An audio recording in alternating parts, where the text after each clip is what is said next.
Ito na pala yung part 2 ng pagkakaroon ng crack ng cylinder head ng Caterpillar 3512. Sa video ngayon ay matutunghayan ang pagbunot ng aming cylinder liner at saka piston. Pero bago yan mga boss ay pumunta muna ako dito sa electrician na shop para kunin itong aking pina-rewind na 10 horsepower induction motor. Para naman ito sa GS pump mga boss. Alina, mano-mano ko lang itong bubuhatin para ingnon kusgan.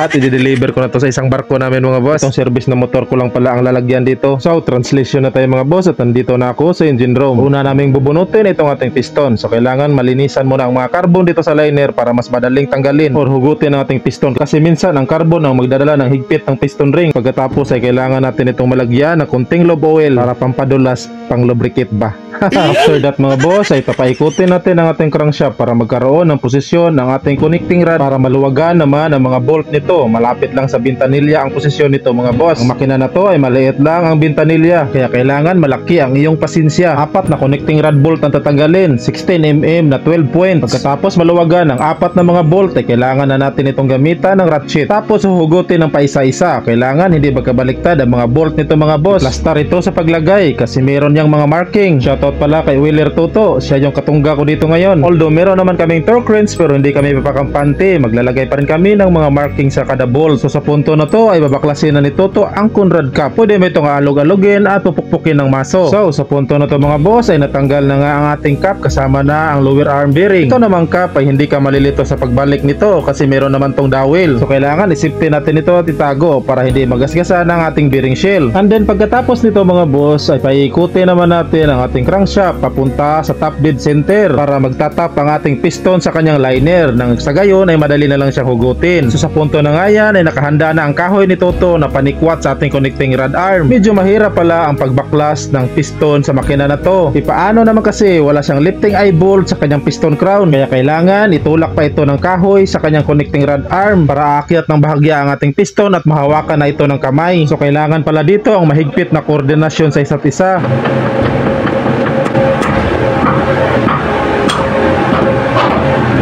Steady. Konting pagkakamali lang dito mga boss ay maaari kang masugatan at maipit ang iyong kamay. So kailangan nakapokus at naka-steady ang tumutulak ng kahoy sa ilalim. Hindi rin pwede na basta-basta ka lang magpupukpok at magtutulak ng kahoy sa ilalim. Kailangan mo ring bantayan na hindi matamaan itong tinatawag na piston jet cooling. So ito na ang piston na natanggal mga boss. Medyo okay naman ang sitwasyon ng piston. So kailangan lang namin itong palitan ng mga bagong piston ring. Hindi namin pala namalayan ng oras na kailangan na pala naming mananghalian. Kailangan ko nang umuwi sa bahay at ito na yung sitwasyon sa dadaanan ko sa rampahan, puno ng tubig. So kailangan kong magkupo-kupo at magubog-ubog dito sa tubig mga boss. Meron naman yung nilagay na upuan na magsisilbing tulay pero ayaw kong maulawan, baka mahulog ako doon. Maraming tao nakatingin sa pantalan, may mga pasahero. So ito na, iniwan ko na lang ang kabirol ko at ito, meron tayo palang dinala na buwad dito mga boss. Bigay sa atin to ni Wheeler Toto, masarap to. Boss, lot akong short to pa, dugo gabrit. Ayaw, di ma. Ikaw, ninguli ka gabor, listen mo ka rin o. Diri patukotob.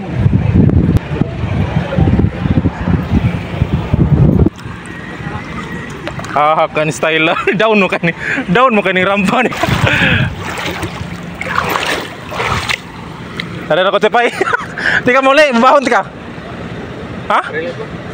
Taro ah.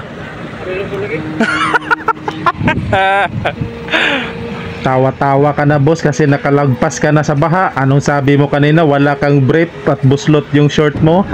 Grabe talaga ang taas ng tubig ng mga araw na to. May mga pagkakataon pa mga boss na umaabot o malagpas talaga dito sa simento sa pantalan. Ito na, medyas ko lang ang na-damage. So ito na, nakarating na tayo sa bahay at mananghalian na tayo. So ipapakita ko lang sa inyo tong buwad or dried fish na tinatawag na stick fish mga boss. So ito yun galing sa shipper to o mga fishing. Masarap to, malinamnam, malasa. So speaking of malasa mga boss, sa Bisaya, malas talaga. Magbibihis na tayo, nandito na ako ulit sa barko at humupa na pala ang baha ng pagbalik ko dito mga boss. Arat na, bakbakan ulit, tanggalin na natin ang piston ay liner. So ito na mga boss, at pinasok na ang aming malakasan na puller sa liner. Pagkatapos sinabihan ko si Segundo na mamaya na itong sapatos muna sa liner ang unang ilagay. So tinalian ko pala to ng lubid para hindi siya mahulog doon sa ating journal or sa crankcase natin. Mahirap na, medyo mabigat to, baka mabiyak ang crankcase pagka nagkamali tayo. So kailangan itali natin to sa itaas. So bago itali, make sure mo lang na nakapix na siya or nakakagat na siya doon sa ilalim na lips ng ating liner. So susunod mga boss ay pasok na natin itong ating tie rod. So kailangan hawakan ito maigi pag napasok na kasi medyo masikip din ang sitwasyon ng tao doon sa ilalim. So Segundo ang nakatungga na doon mga boss, no. So take note ko sa inyo, ingatan nyo na hindi matamaan itong tinatawag na piston jet cooling dahil kung nagkataon impas tudas na. So sa punto na to ay pinasok na namin itong tinatawag na bangko ng puller ng liner, tapos ikinabit na at inikot-ikot, tinuyok-tuyok ng karaming bisis ang nut ng ating puller. So kailangan makaplastar siya mga boss na wala siyang sabit sa lips ng ating liner. So magiging ganito na ang kanyang pormada, handang-handa ng ibira, higpitan gamit ang katala. So kung ano yung posisyon ng sapatos natin doon sa ilalim ng ating liner, ay ganoon na din ang posisyon dito sa ating bangko sa itaas, or kayo nang bahala sa diskarte nyo mga boss, ambot. So sa punto na to ay dahan-dahan na nating higpitan ang nut ng ating puller. So kamay lang muna ang ating gamit dyan. Then sa punto na to ay medyo mahigpit na yan, so kailangan na natin gumamit ng extra na handle. So gagamit tayo ng tubo mga boss para magkaroon tayo ng extra na pwersa at hindi tayo makakapoy. So after 30 minutes mga boss ay ganito na ang kanyang resulta. Angat na talaga ang ating liner at kailangan nakasalpak talaga ang ating liner at nakatudo ang higpit niya para hindi gagalaw-galaw ang ating bangko during sa pag pull out natin. So ngayon ay mano-mano na namin to sa pagtanggal. Pagpasensyahan nyo na, nabubulol pa ako mga boss. So, sa punto na nga yan, kung nakikita nyo ay tanggal na at baklas na ang ating liner. Ganyan lang kadali yan. Lumapit pa sa akin si Chief Engineer at nakipagtismisan kung gagamitin ba namin to sa pagpamitik ng ibon, yung tirador na tinatawag boss ba. Sayang kasi ang rubber. So ito na nga yung ating liner mga boss, no. So kitang kita na ang formada ng kanya mga scale, which is normal lang yan dito sa Inter Island kasi tubig nga ang aming ginagamit dito. So ito naman yung formada natin sa ating jacket cooling. So ganyan ang kanyang hitsura, puno din ng kalawang at scale.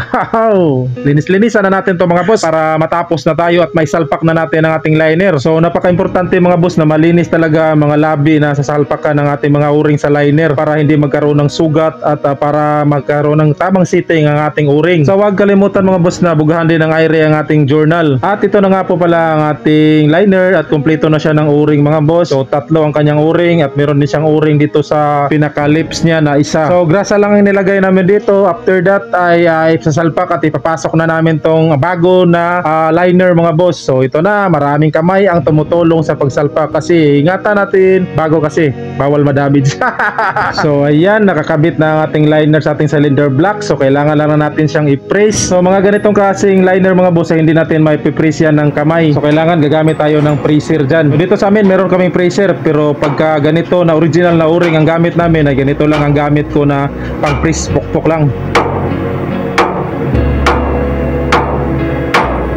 So ayan, lata na ang kanyang grasa mga boss, kitang kita. May mga o-ring kasi na local at yung mga pinagawa lang mga boss, no. So mga malalaki, so hindi mahirap yun ipasok kung pukpok lang. So kailangan natin yun ng malakihan na pressure. So kahoy pala yung ginamit ko na pang pukpok at saka maso. So kailangan na hindi mag-direct ng metal to metal contact ang ating pamukpok. So ang liner pala natin mga boss ay walang marking. So kahit saang posisyon mo siya, pwede siyang isalpak. So ngayon mga boss, kung nakarating ka man dito sa dulo ng video na to ay maraming salamat sa inyo. So ang isusunod ko sa video na to ay ang pagsalpak ng piston at pagkuha ng ring gap clearance. Sa aking mga solid supporters, maraming salamat. Please like and share. Bunalra and ingat kayo.